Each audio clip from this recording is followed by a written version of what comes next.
我们现在准备半个酸白菜，用清水浸泡30分钟。五花肉冷水下锅，焯一下血水，加入姜片、料酒去腥。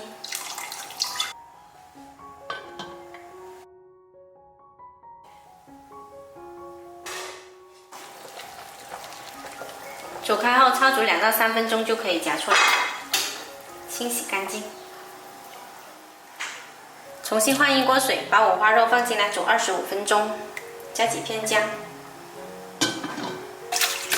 酸白菜泡好了，洗干净，然后把水分拽干，再切成细丝。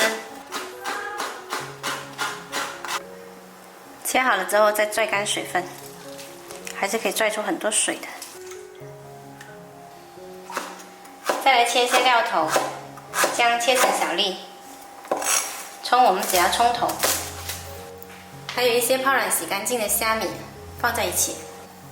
五花肉煮到完全熟透了，夹出来，放凉后放到冰箱冷冻半个小时，再来切片。接着我们取个砂锅，加入少许食用油，把料头倒进来炒香。接着加入酸白菜，继续翻炒。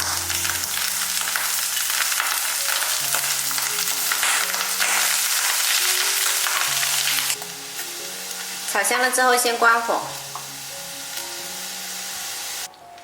冻过的五花肉呢比较好切，我们把它切成薄片，切得越薄越好。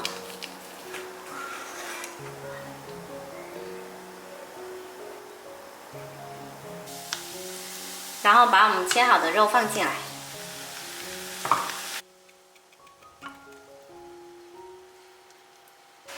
加一小勺盐调味，然后把我们刚刚煮肉的汤加进来，大火煮开，转小火焖20分钟。我们再来调个蘸酱，蒜蓉泼上热油，淋上生抽。拌均匀就可以了。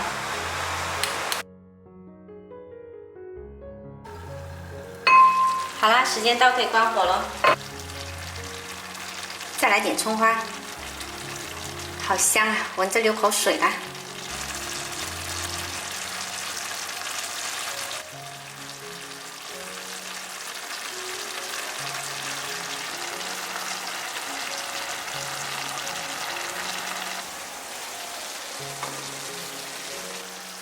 吃起来酸香开胃的酸菜白肉，喜欢的朋友可以收藏起来试一下。